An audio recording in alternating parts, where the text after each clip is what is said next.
Hello, colleagues. Good afternoon, good morning, wherever you're connecting from. Very happy to be connected once again from DCO on this high impact common services and global disposal services by UNHCR.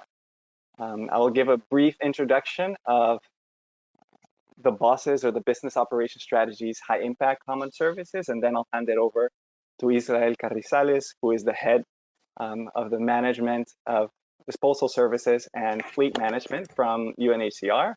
And we also have Sania Budic, who is also an asset manager from UNHCR. I'll go very quickly of the introduction of the high impact common services, because I realize that most of you have probably been to one of the high impact common services. But as you may know, the high impact common services are services within the business operation strategy that either have a high cost avoidance or have high quality improvements. So they've been identified to improve quality substantially, or they're good practices from other agencies that can be scaled to other UNCTs that may not be using them at the moment. We hope that these high impact common services simplify the BOS process. It maximizes the efficiencies from the operation side, improves quality, and improves also the social impact that the operations are having, and link to the SDGs, so promoting the SDGs, and to be able to use the data that we're finding from the business operation strategy to scale the good practices. As you may know, so the high impact common services, as well as the BOS in general, is being supported in different ways. Particularly in the high impact common services, these services will be tagged as highly recommended on the BOS online platform. There have been also practice notes, which I think we shared on the emails previously to this webinar, and apologies that you may have received the notification of this webinar saying that it's a clinic and medical booking. It's not, it's global disposal services. So I'm glad that you can join us. And this also will be recorded, and we'll be sharing the recording as well. There will be dedicated experts for each one of the high impact common services. For in this case, UNHCR has already offered to continue helping you implement the service. And there can also be dedicated webinars. So if you want to have not like this general webinar, but a specific webinar for your operations management team regarding this service in your UNCT, we can arrange that as well. So about 130 of the 131 BOSes have been completed. So this first part doesn't apply to anyone because BOS has already been developed. But if you've completed the BOS, like almost all the countries, you can include the service and other high impact common services in your BOS annual review, which should be coming up for a lot of the countries in order to implement it formally in the BOS online platform. So with that, I would like to hand it over to Israel, who will lead us into the presentation. Israel, I'm going to make you presenter, and you can go ahead and share your screen. Good. Can you hear me? We can. Yeah, great. Thank you very much, Luis Diego, for the introduction and the opportunity to present the services. So as Diego was briefly introducing us, we are the team in UNHCR that is in charge of the disposals. We introduced this concept in 2013, where we realized that there's a need for assisting our operations in getting rid of their assets. So we are based in 5 different regions, and we do more than 100 auctions per year all around the globe. So I'm gonna now start sharing my screen. Let me see if you can see that. Let's see. Good. Can you see my screen now? We can. Excellent. Then I'll just get started. I see that in the participants, there's some of our clients, already existing clients, and as well part of my team from the different regions, from the Americas, from Nairobi and Europe. So yeah, We have plenty of an audience here. I see the numbers just keep rising, so I hope that the rest is joining very soon. Good. So I'll explain you how we work and how are we offering these services to all the other agencies. So what we have been developing throughout the years is the different disposal solutions around the globe, and these are on different methods. We, as you know, we operate in very challenging contexts, and this requires a lot of expertise. And of course, it's a large operation, and we're in a normal year, not in a COVID year, but in a normal year, we would be constantly on the road. So this is what is the base of our service, the due diligence methodology. We have transparency, processes, we have experienced staff, and as well as strong partnerships. And what we do is we provide high returns. Now, what has been proven in here is that we are assisting the different organizations in minimizing the total cost of ownership. And this is through residuals. Sorry, I hear, oh, probably that's an audio that is on the participants. Let's go back to the presentation. So, yeah, since we started in 2013, we started with a very large fleet of legacy vehicles. These were very old vehicles that required to be disposed. So we had a lot of job in the beginning. And since then, we started offering services to other agencies.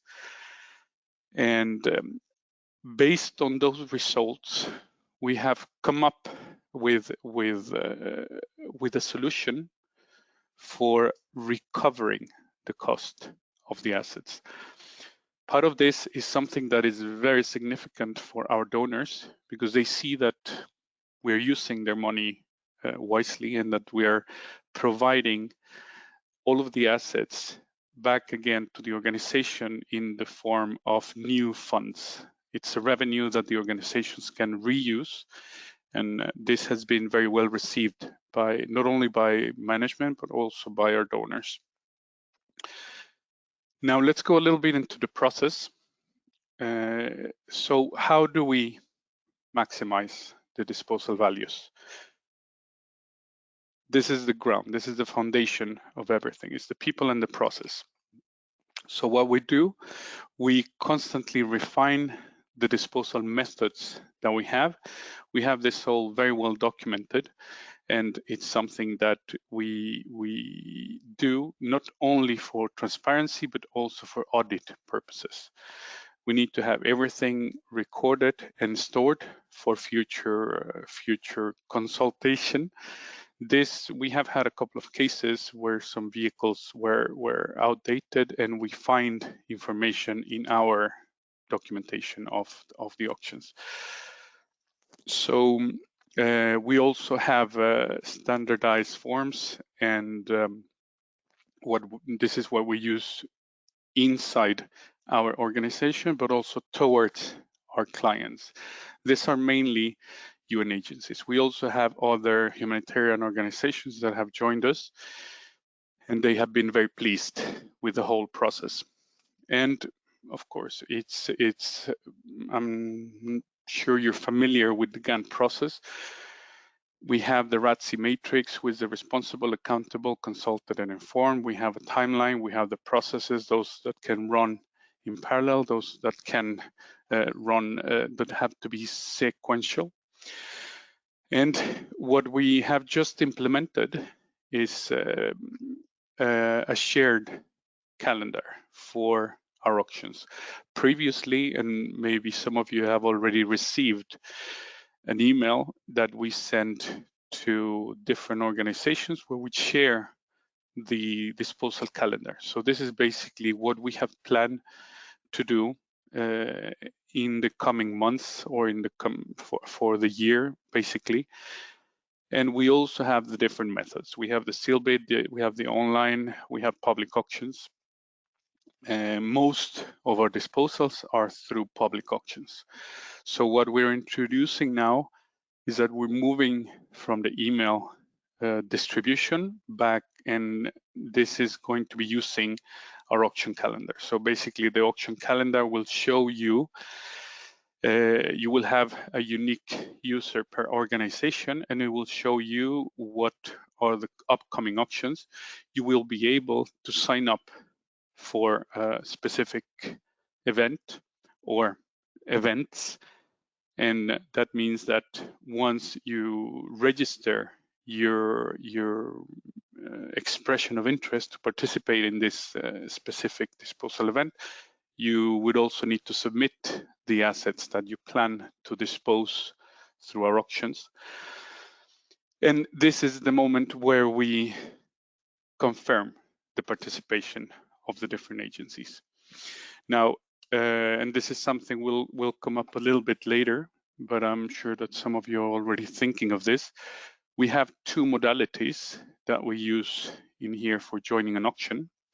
One is the participation for a single event. That means that if an operation is interested in joining one of our auctions, they communicate with us, and we have a one-time agreement to participate for a specific event in a specific country and in a specific date. The other modality that we have is we have global service level agreements.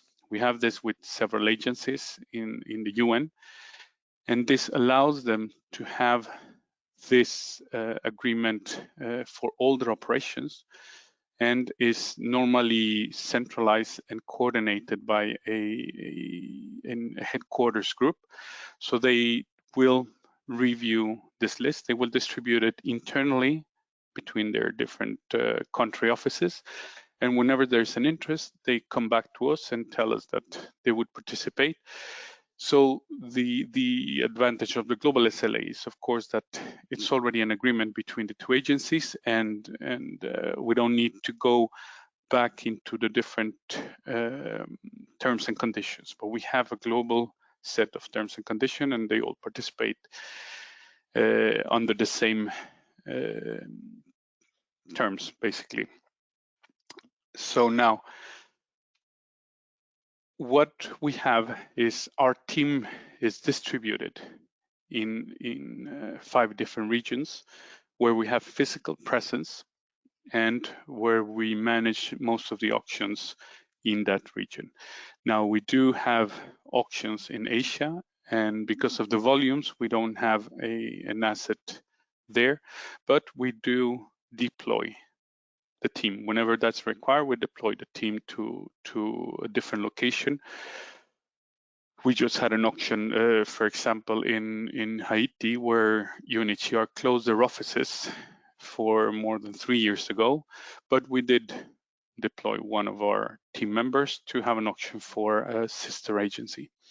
So this is something we do. We also organize auctions for other agencies globally.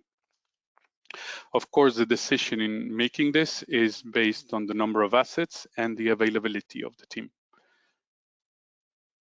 How do we do this?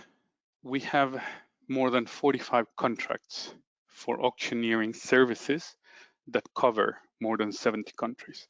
So this is something that is a large effort. It requires a lot of maintenance of the contracts, and we have tenders every quarter, basically, to renew our contracts. And this is just to be able to keep the coverage of auctioneers. UNHCR is based in more than 110 countries, so we have needs for this, and we do it based on the disposal needs that we will have next year. So if we know that there is going to be a large need for disposal in a specific country where we don't have a contract, we start doing it the year before so that we have those contracts in place. Now, how do we prepare an auction? This is something that in UNHCR, as in many of the other agencies, is done by the asset management function. They would identify those assets that are due for disposal, that need to be either they are excess or they are just past their useful life period. And we gather a list. Once we have that list, we make a decision on what is the most suitable auction type. And that has into consideration several factors: security, the remoteness of the location, the number of assets, the local restriction, market situation, and oh, I have a repetition on local restrictions, but it's basically a number of parameters that we need to review to define what kind of disposal we're going to have. If it's going to be a public auction, as you can see in here, is the one that yields the largest revenue, or we have a seal bid auction, or we do an online auction. Now, a little bit of what we do, as I mentioned earlier, is that we do more than 100 sales events a year. Only for UNHCR, we sell about 1,000 vehicles per year, and our team is doing more than 60 missions per year. So it's a large operation, and it requires a lot of coordination. Luckily, as I said earlier, the team is very experienced, and we have a very good coordination centrally and with the different representations in the region. So how do we plan our events? Well, we basically list all of the assets that we need to dispose. Then we give them a priority, whether that is by number of assets, or if we have an office that is going to be closed, or where we need to get rid of assets due to a surplus, we have a strategy. This strategy is normally created the year before.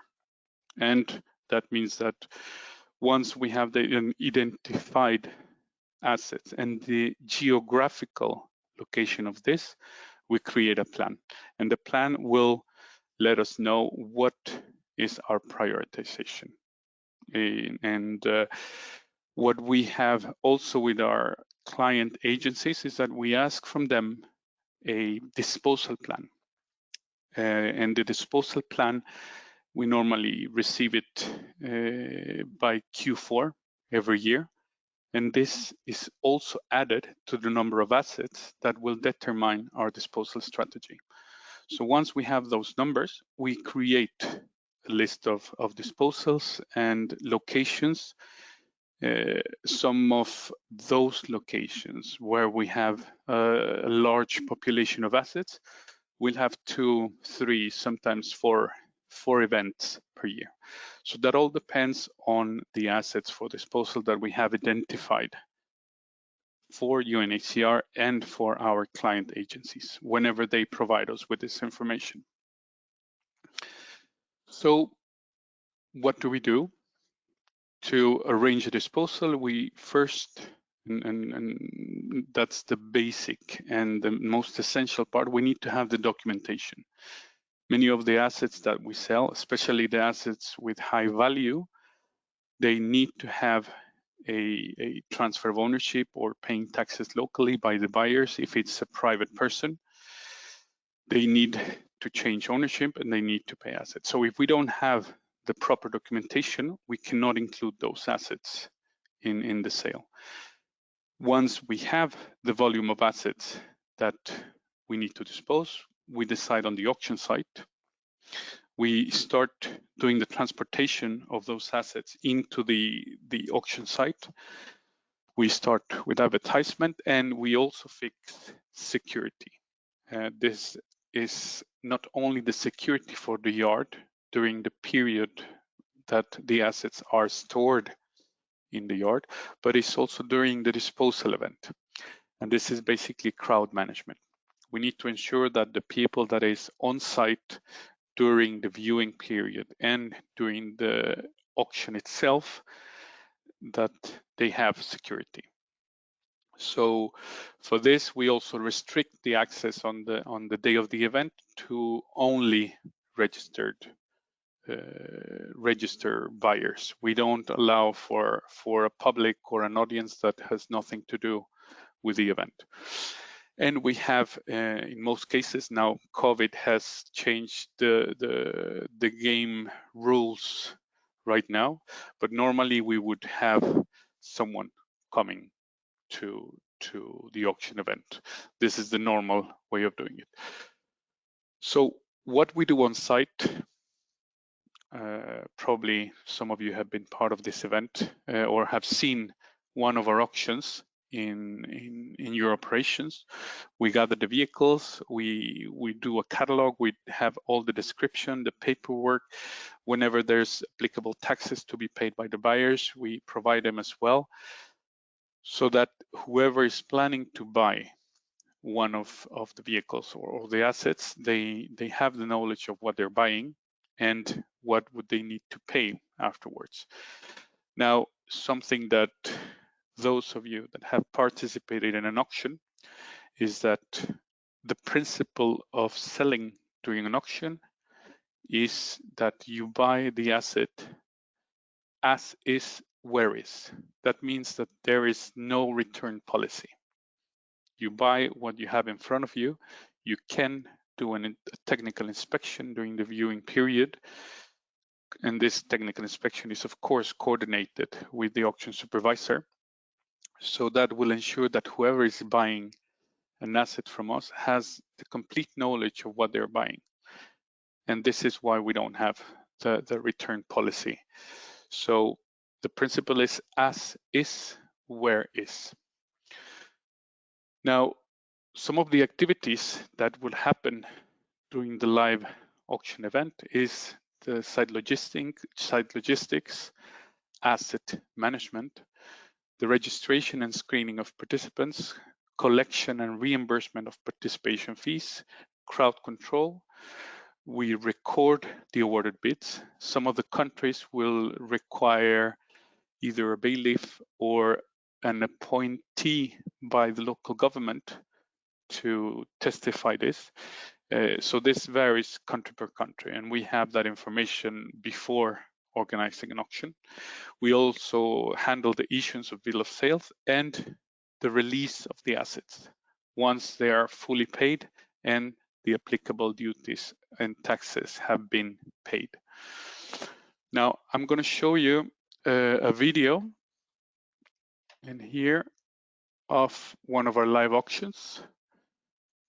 So let me see if you can see this video.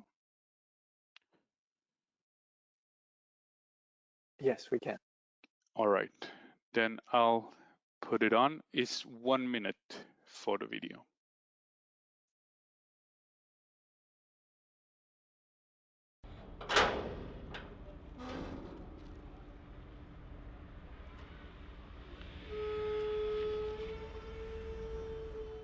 Toyota Land Cruiser. Lot number 9 Toyota Land Station Wagon. Station Wagon. Lot number 9. Okay, 10 million. 9 million 11. 10 million. 13. 13 million. 13, 14. 14 million. 19. 22. 24. 25. 26. 26. 30. Million ya 3. 31. 32, 35, 35, 500, 37, 37, mara kwanza 37, mara pili 37, mara tatu 37, ticket number.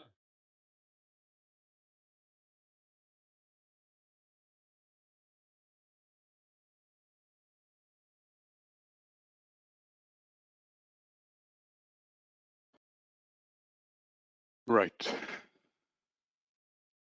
So can you see my screen again?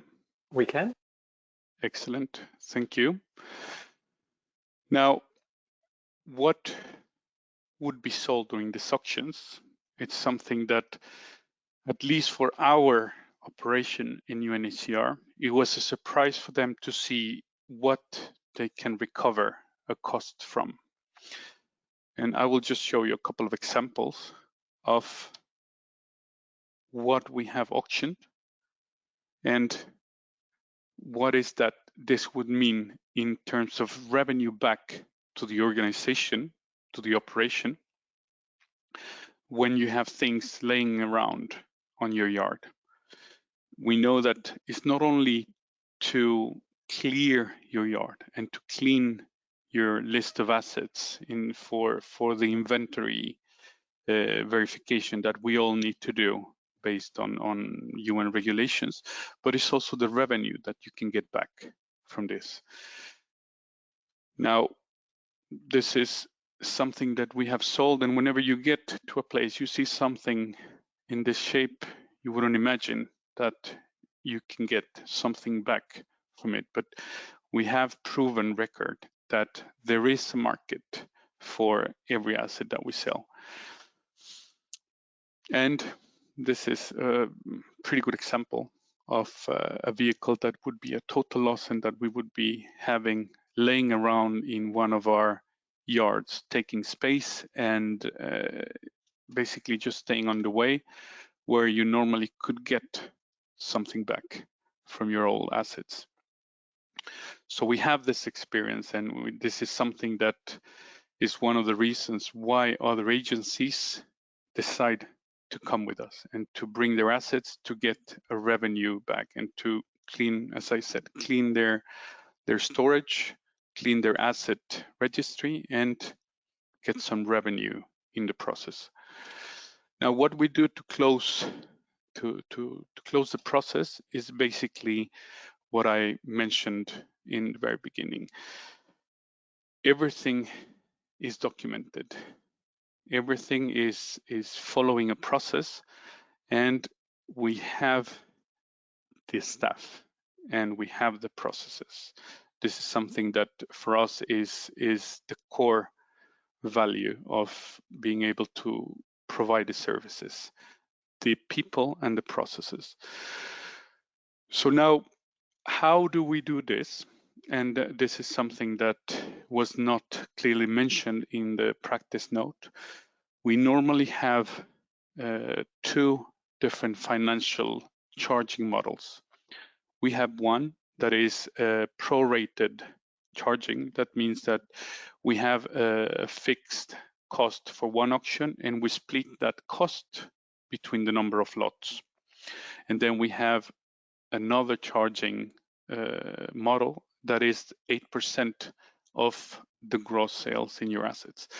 Now, agencies have the choice to go for Model A or Model B. This is basically a decision at an agency level.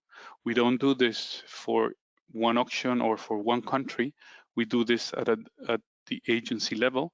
They decide to go on the prorated, or they decide to go on the 8%.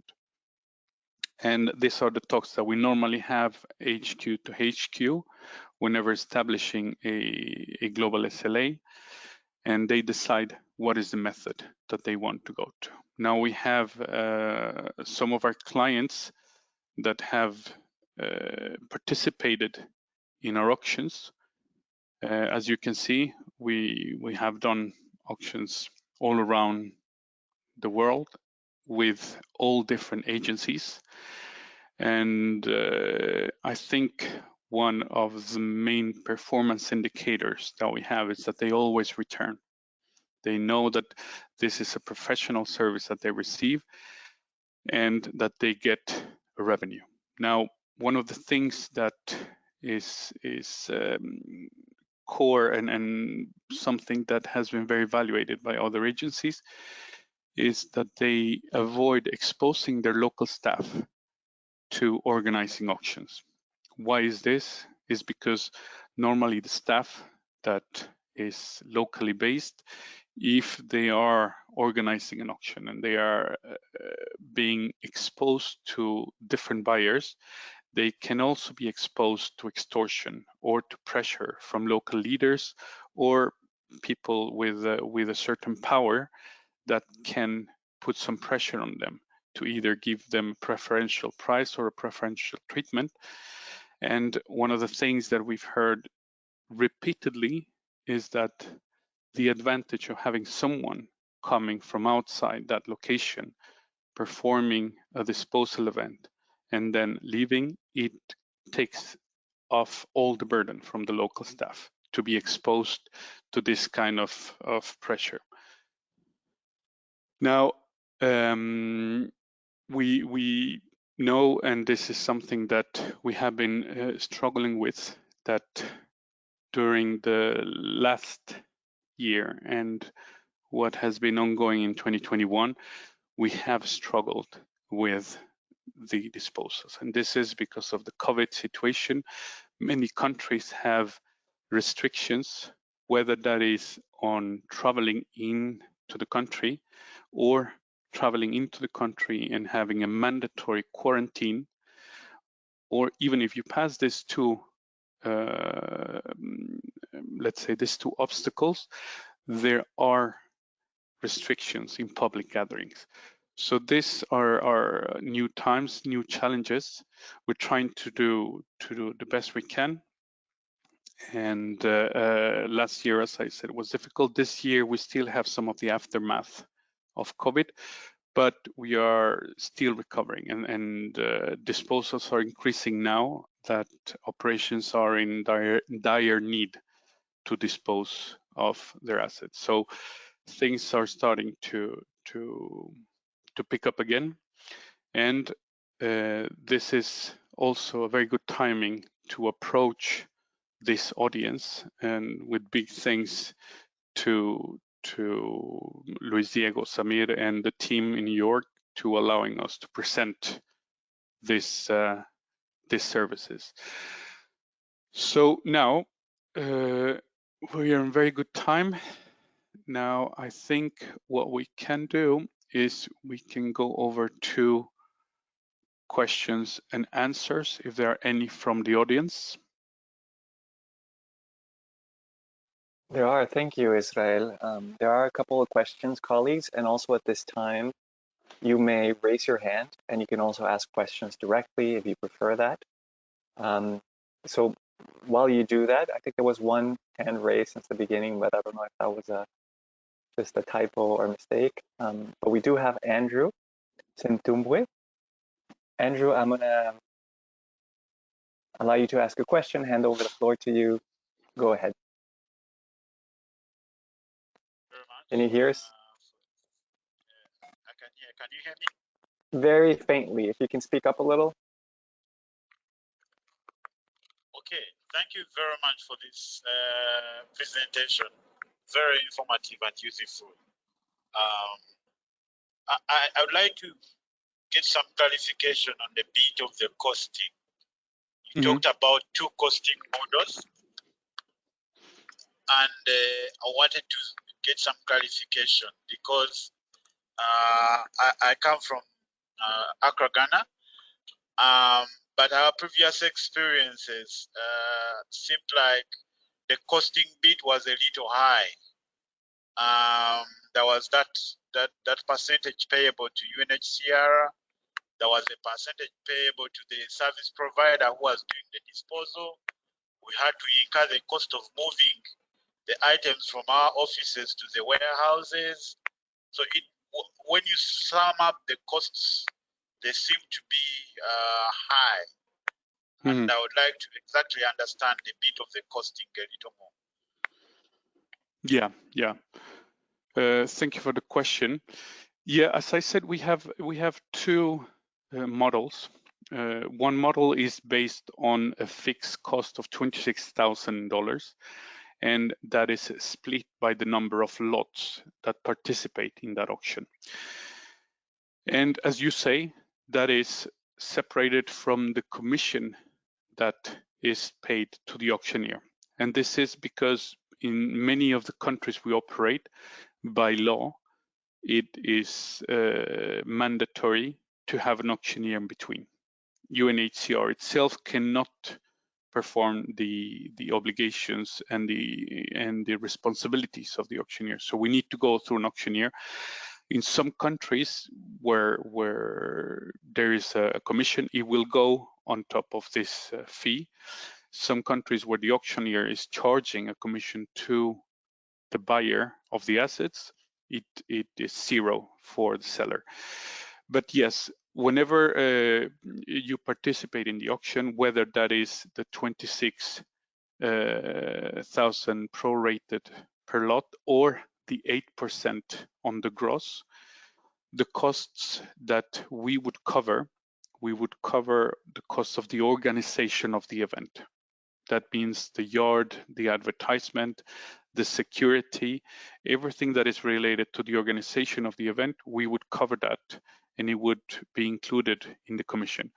Now, when it comes to transport, as you would probably know, many of our agencies have their assets split and distributed across a country. So if you take, for example, DRC, if we have an auction in Lubumbashi or in Kinshasa, which we're actually going to have very soon in some weeks, we need to incur in costs if we want to transport, but sometimes it's not physically possible. But if we want to transport everything to a single point, it has a cost. And of course, if we want to cover these costs for all the joining agencies, we would be sponsoring all of their disposals. So the part of transporting the assets into the auction site, that is the responsibility of the agency, the invited agency. Everything else that comes after that for expenses on the organization of the disposal, that goes on the account of UNHCR. Did I answer your question?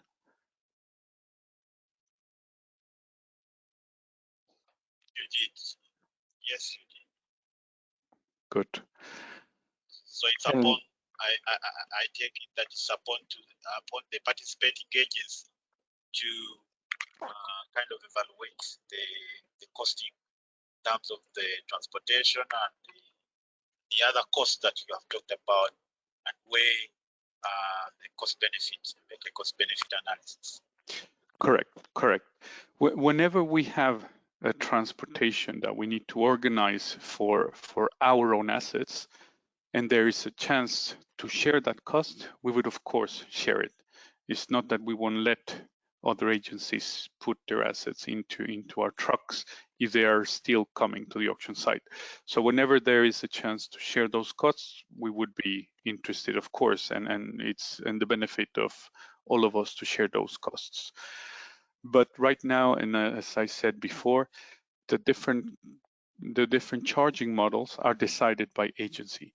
So if agency A, one of our clients, have decided to go with the model of 26,000 split by lots, this is what applies for all their operations. And it's a headquarters decision. They decided to do it. Now there's a couple of other of our agencies that are signatories for a global SLA. They have decided to go with the 8% because they did a business case and they evaluated the cost and the potential revenue that they could have, and they decided to go on the 8%. So this is an agency decision. We just offer both alternatives, and it's up to the agency to decide if they want to go with us on the 8% or go with us, or go with us on the 26,000 prorated cost.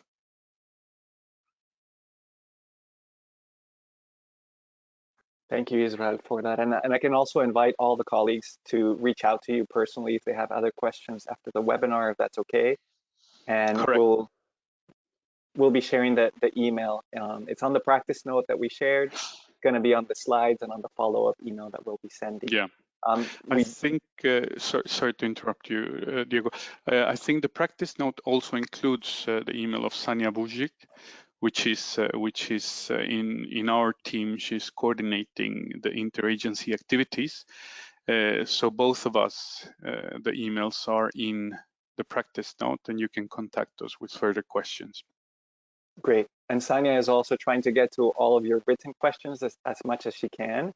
But we will also send up follow-up Q&A responses or FAQs document so that any question that we don't address now, I see that there are also many hands raised, so we'll try to get to them and try to please be as brief as you can so we can get to all of you. Gerard Handika, I'll hand it over to you so you can proceed. Over Hello, to you, do you yes, hear me? We can hear you. Yes. Yeah, as Israel has indicated, you do preparation for almost a year before, and it appears that this could only apply for big agencies which have big operation, because if we have small list of assets, do you do the service for that, or you have a threshold below which you don't intervene?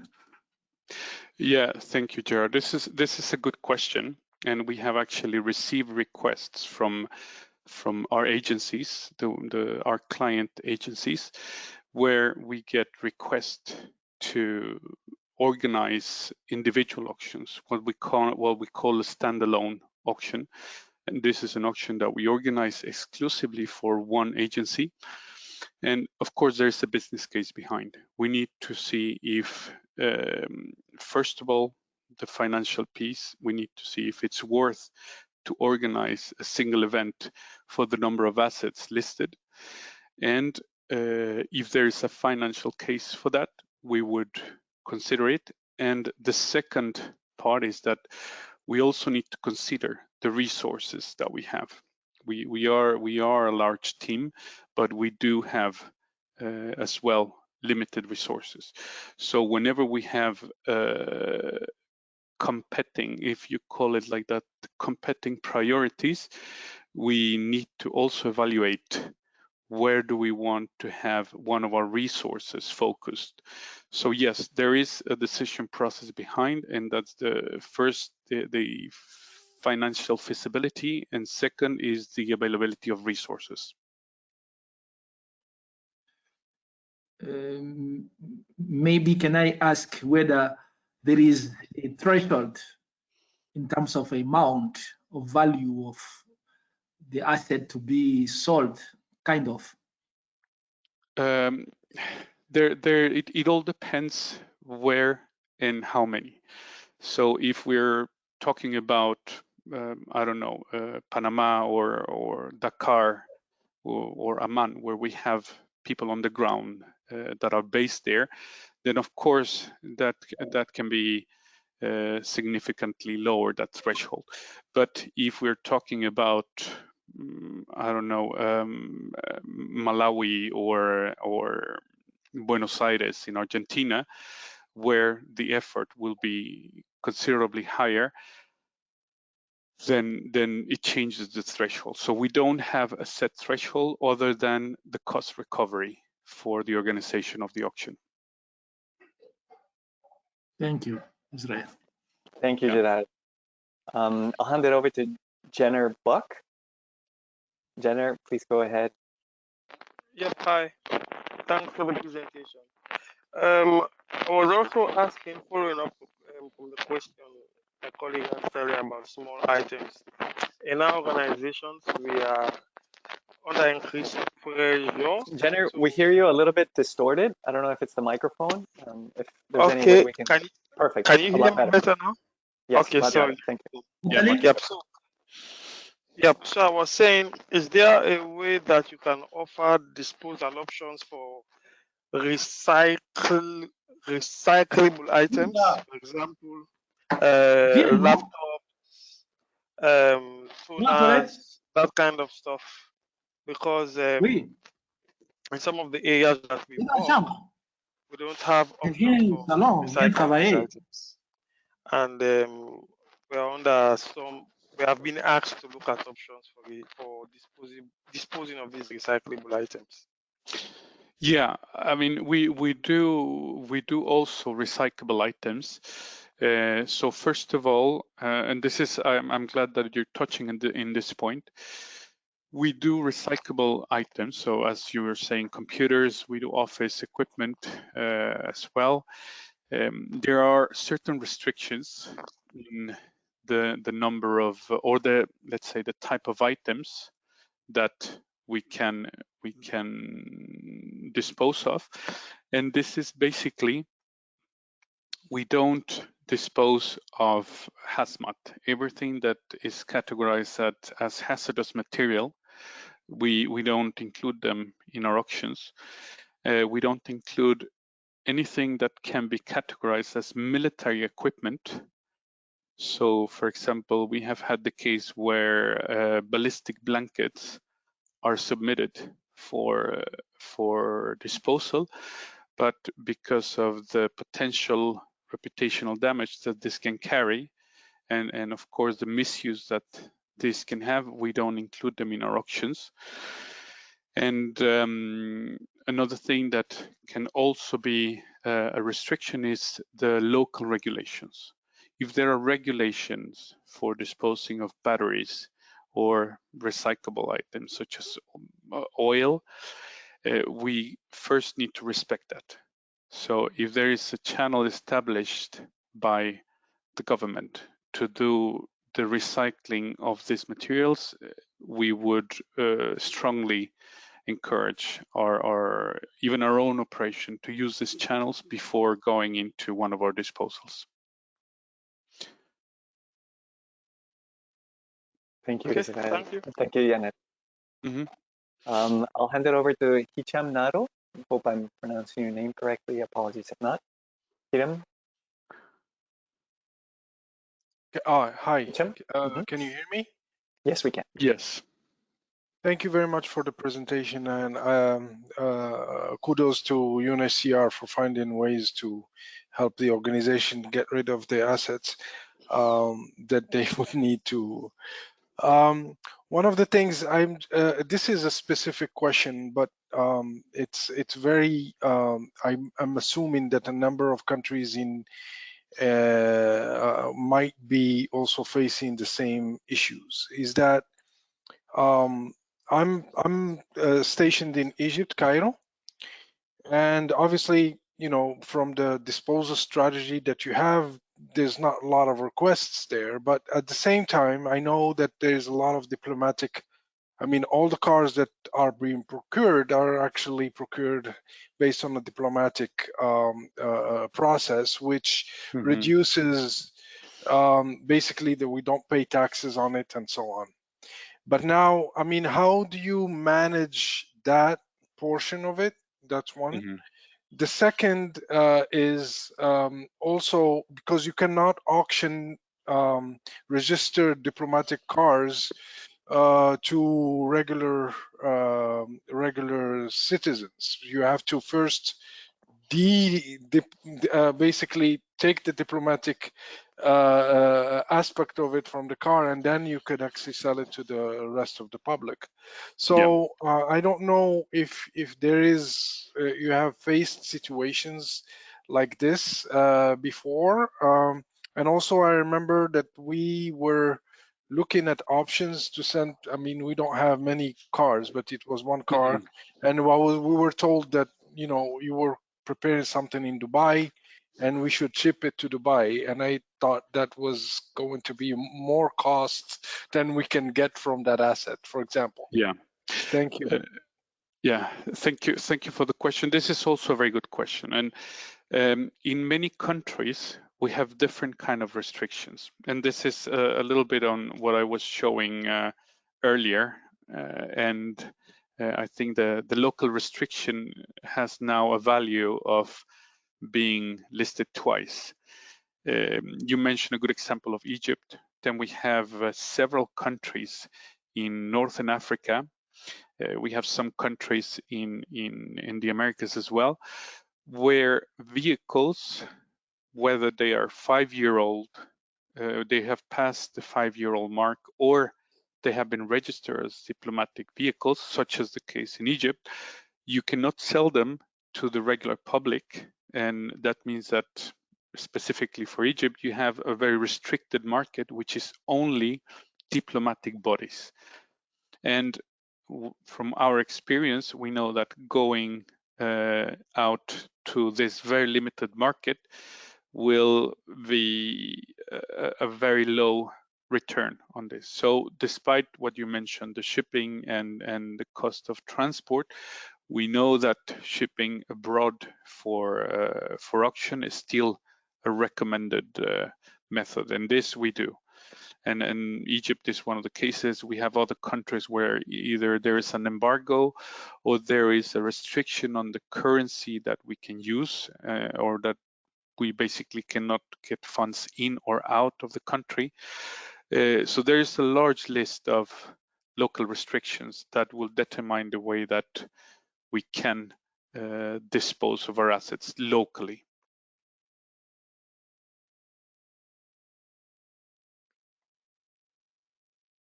Did this answer your question?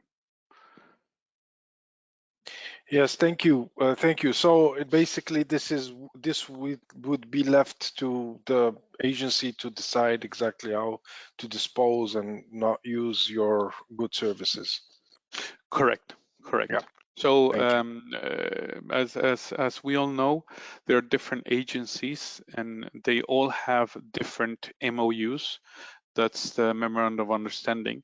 So that means that many of the agencies have different privileges depending on the country. Some of them they would be allowed to sell in countries, some of them they would not be allowed to sell in countries, or they would be allowed to sell with very restrictive conditions.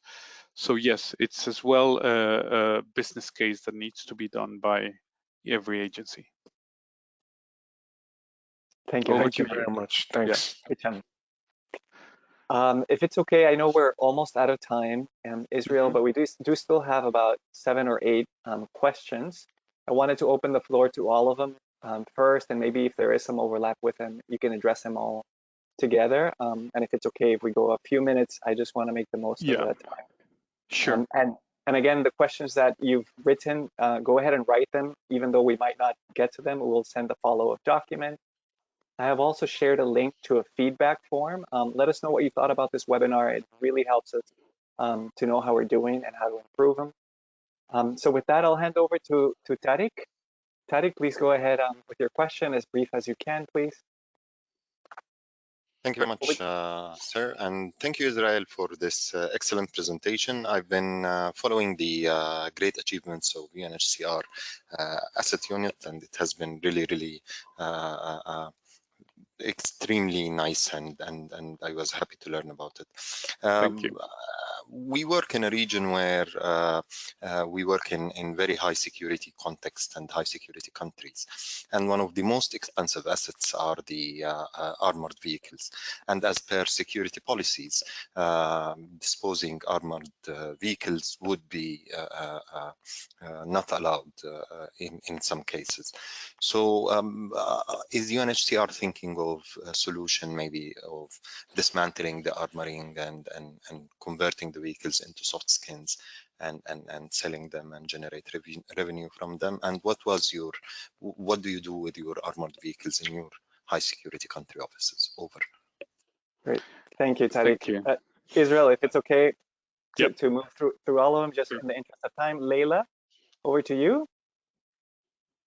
I think you may have just, there you go. Please go ahead. Thank you, Louis, and thank you, Israel, for the presentation. I just wanted to know, for the items that go on auction and they don't find buyers, I think we may have lost what assurances in terms of what they are provide? Yeah. Okay. Can you hear me? Yes. What happens Yeah. if there aren't any buyers for the items, correct? And what assurance? Yes, in terms of assurances for a guaranteed sale, because obviously the agency has to incur the cost to take the vehicle to the yard where the auction will take place, and obviously the cost that will be involved. So what happens to those that don't actually find buyers? Okay, perfect. Thank you, Leila. John Scanlon, over to you. John, can you hear us? We should be able to hear you. You can go ahead and speak up. John? Okay, I see that you are unmuted, but we'll put it on hold. So, Casalio, Baze, if you can go ahead with your question. Yes, can you hear me? Yes, loud and clear.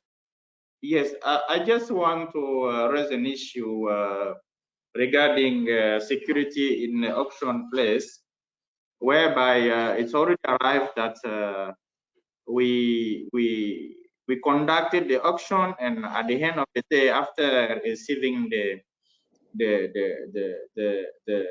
bidding, the candidates finally realized that the assets was not in the same condition at the time where we were auctioning them. So it's raised a security issue whereby we think that we need to think about hiring a like CCTV system in the auction place. I don't know whether at your level you have already thought about and what to do during auction time to secure the auction place, in addition to security guard, because sometimes the problem should come from the security guard themselves. So is it possible to have an alternate or a backup system to at least secure the assets until the person who had them come and collect them from the auction place? Over to you. Thank you, Casalio. Yenner, I don't know if that's an old hand or Tariq. I believe you've asked the question already, but let us know if you have another question to jump in. Oh, thank you, thank you. Okay, thank you. So Ransom Atud, Chick, you can go ahead with your question. I'm sending you an unmute request. Let us know if you can unmute. Hello. Hello. Hi. Yeah, let me also join my voice in thanking this very valuable initiative from HCR. My question, part of it was already asked by some other colleagues, but let me put it briefly, is just how organized you are to cover the whole, all the locations that are out there. Do the agencies come to you first, or maybe you will have to reach out to say we are organizing an auction in this locality, and the agencies that have assets to dispose can then connect with you? That is my question. Do we come to you or you come to us? Just as simple as that. Thank you. Thank you, Ransom. I see some other questions also came up. Israel, do you want to take them all, or you want to address the ones that we've addressed now? Let me address this ones, and hopefully part of the answer of the new questions might be provided. So I'll try to be very brief on this list of questions. So for AV disposals, we don't sell AVs as any other agency. We're not allowed to do it, and we have tried to dismantle and to remove the armoring elements of the vehicles, but it's impossible to build again the soft skin, and this is because much of the structure of the AB is holding up the vehicle.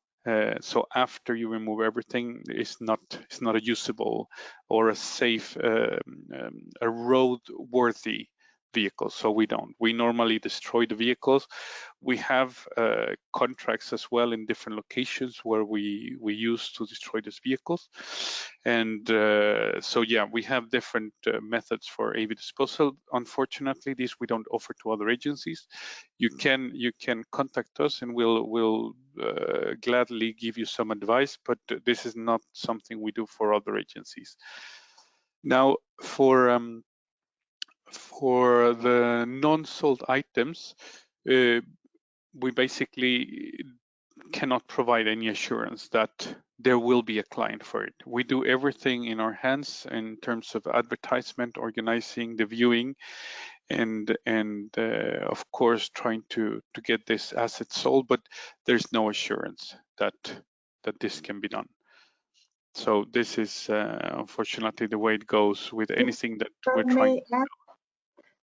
We charge the deposit for the non-sold items. So in case a buyer places and wants to buy and is awarded, there is a deposit which he then loses in case he withdraws.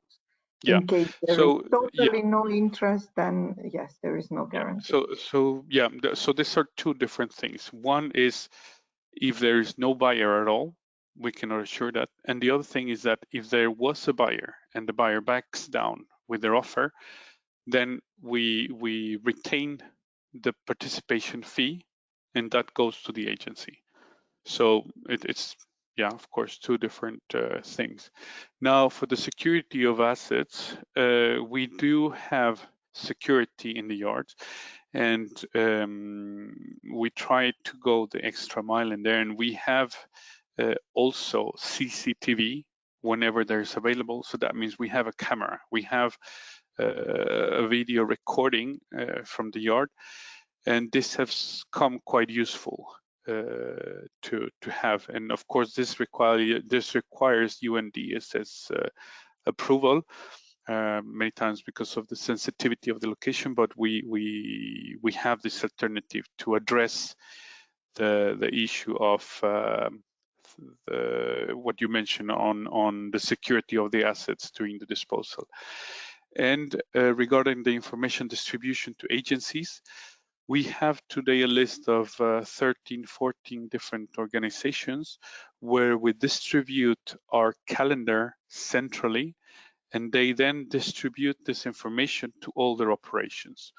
So we don't do a distribution per country or per region, but we have a single point of contact in headquarters, and it is up to them to distribute this information to their different operations. So the clients that you see in this slide that I have now up, they all receive this information. There's in here we have our clients that have signed SLAs as well. So it's from headquarters to headquarters, and then the client agency needs to distribute this information. So let's see, that was the last question I had recorded. I still have time, Luis. Diego, what do you want to do? Sure, I think this is a very good time face-to-face with you and the colleagues. So there's 4 more questions. We can go ahead, same kind of a kind of quick fire round. We have Mohammed Wasim Anjum. If you can go ahead with your question, the floor is yours. Yeah, no doubt it is a very interesting and informative session. Coming to the question, Israel, I am curious to know, I know that, for example, in Middle East, it is not easy to organize a public auction in all the countries. And we have a strategy that we can move vehicles from some of the countries to one of the location. For example, let's say in UAE. I am curious to know that maybe the vehicles we are moving from some of the Middle East countries to UAE, how we do the estimation of the value of the estimated value which we may gain after transporting the vehicles to the destination location where we want to organize the auction. I mean, possibility is there. What is the point in my mind that possibility is there that the vehicles we are moving from different countries to UAE, the buyers in UAE might have that level of standard that they might not pay that amount of money which we already incur in transporting those vehicles from different locations to that location where we want to. So what type of, how and what type of estimation we do to ensure that after doing all this exercise, we will get some reasonable gain from that auction. Thank you. Good. Thank you, Mohammed. Next question. So yeah, the next question is from Benetson Kambuga. Benetson, over to you. Yeah, thank you. This is Benetson from Tanzania. Yes, you mentioned about the you don't receive any asset that has no a proper document. For example, vehicle or machinery, which I understand on selling and tax process might be a problem. Do you have alternative way in place in case you find a vehicle with no proper document, but it's a property of a certain organization? Do you have alternative way like dismantling that and selling it as a scraper? Thank you. Thank you, Benetton. We have one last question before that. If you haven't logged off yet, if you want to provide your feedback as well, and we'll follow up with the recording if you do have to log off or anybody logged off in about an hour. So Samuel Hagan, over to you. So thank you very much for your presentation. My name is Samuel from Accra, Ghana. What I want to ask is that due to the expected overhead charges, do we need a minimum threshold value of assets before we can request for an auction? Or for whatever items that we have, we could request for the auction? I'm asking this because we may send you items that do not include a vehicle and for which the value will be so low that the charges will be insignificant to you, and it will also be kind of a net loss to us. So I needed clarification on that. Thank you. Yeah. Thank you, Samuel. And one last question from Joanne Villet. Joanne?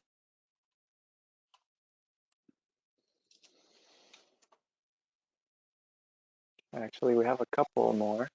But Joanne, let me know if you can unmute yourself. Can you hear me? Yes, we can hear you now. Okay, very good. Thank you. Sorry if I bring you back, but I have some very how to say practical question. I just want to know if it's something that UNHCR is offering to other UN agencies.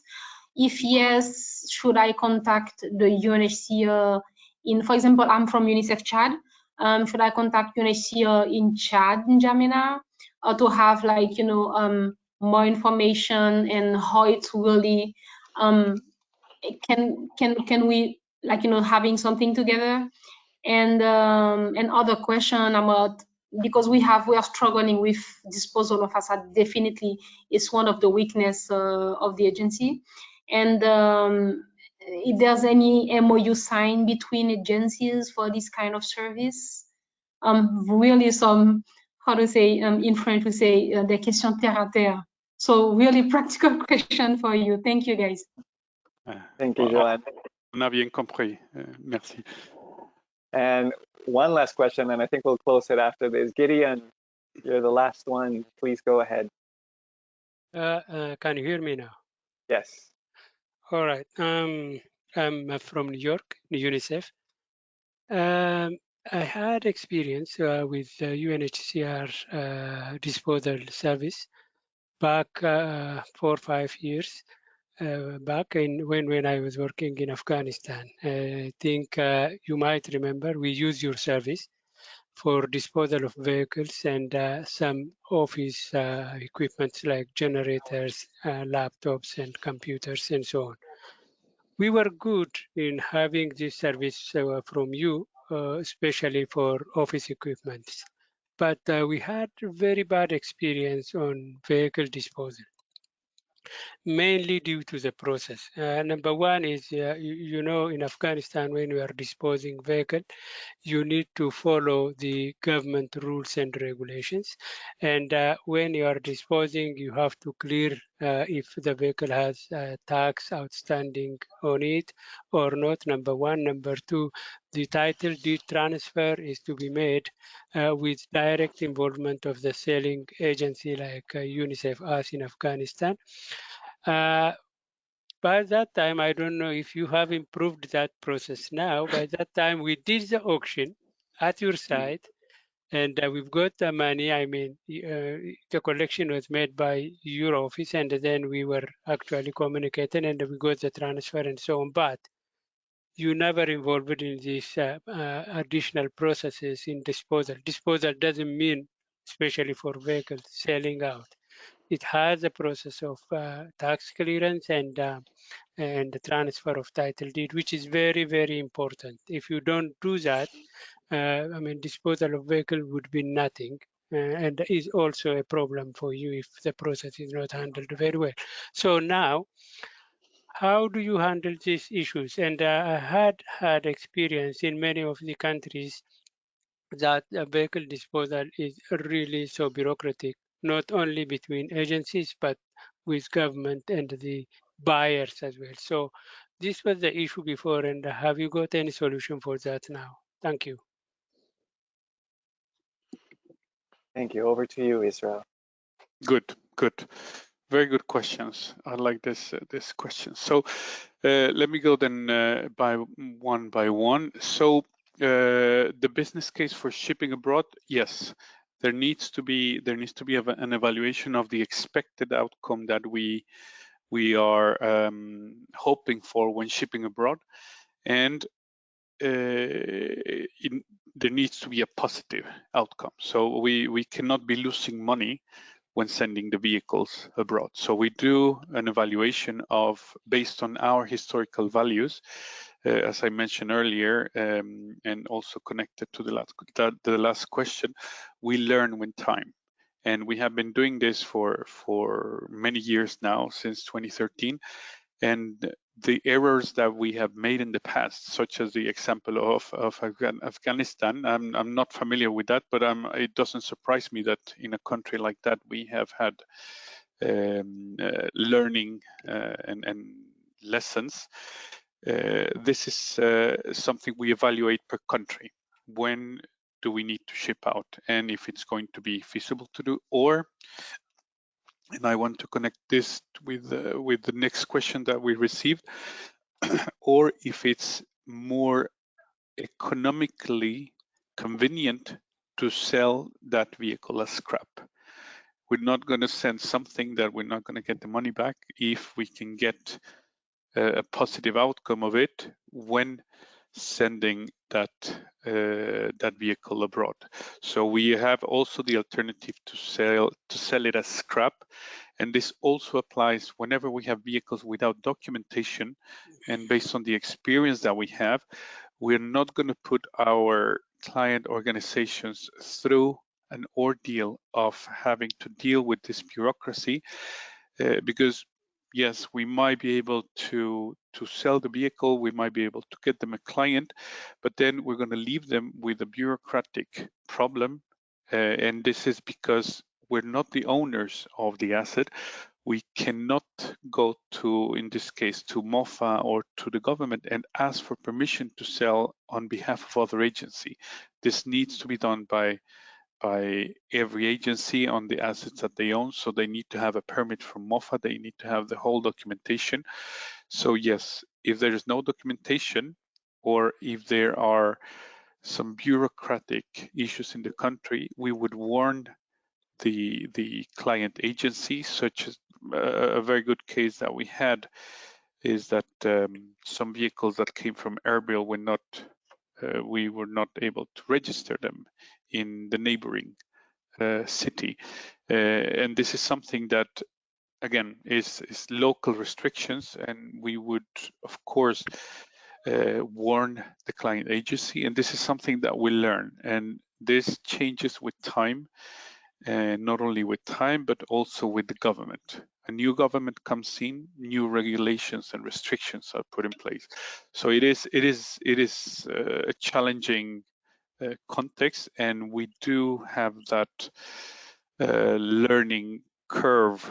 We had it in the very first years, and it's a painful one, but we went through those to those loopholes that there are in different countries and different governments, and luckily, and I hope that we have learned from that. Now, the minimum value for organizing an auction, again, as I said, it varies from location to location, but we have a standard of 26,000. That is what would cost us to organize an auction. So if we expect a revenue higher than that, then we would do it. And it's also a decision of the client agency to decide if they want to have a standalone or if we get other agencies to join. Now, the question from Chad, by the way, we have an auction coming in Chad in a couple of months in Jamena, but the point of contact is never the local office in UNHCR. Everything is handled from headquarters. So the local UNHCR office, they're not involved, and they have nothing to do in the organization of the auction. So everything goes to headquarters. And this is, again, as I mentioned in the beginning, a way of protecting and isolating our local staff from pressure and potential risk from local powerful buyers. And yeah, I think I also covered the Afghanistan documentation part, that yes, we learn with time and we learn when it comes. This is something, again, it varies per country and it varies per agency depending on the agreement, the MOU that specific agency has in the country, if it's credited or not, and how the relationship with the government is. But yes. Do we have any other questions, Diego? I believe we don't, not at the moment, if all of them have been addressed. Okay. The questions that they asked. Thank you everyone for joining. You will be getting the recording in about an hour or so. We invite you, if you have any good practices or anything that you've seen could be scaled to other UNCTs, to bring it up, bring it forward, and to stay tuned either on our Yammer website or through the BOS online platform. We'll let you know when there are any new webinars. Thank you everyone for joining. Have a good evening. Thank you so much to Israel and Sanya for their presentation. Did you want to say some final words, Israel? No, I'm happy for the opportunity. And as I said again, if there's an interest to join, everything is channeled through our team in headquarters. You can contact us, or if also you want to develop a global SLA, is the same. Right now, we already have a couple of agencies that, the 3 of them that have global SLAs, but we're having another one that is going to sign very soon. So there's definitely an interest, and we're looking forward hearing from you. Great. Thank you so much for sharing. Thank you everyone for joining, and see you soon. Bye-bye. Thank you. Thank you. Goodbye. Thank you. Thank you. Bye.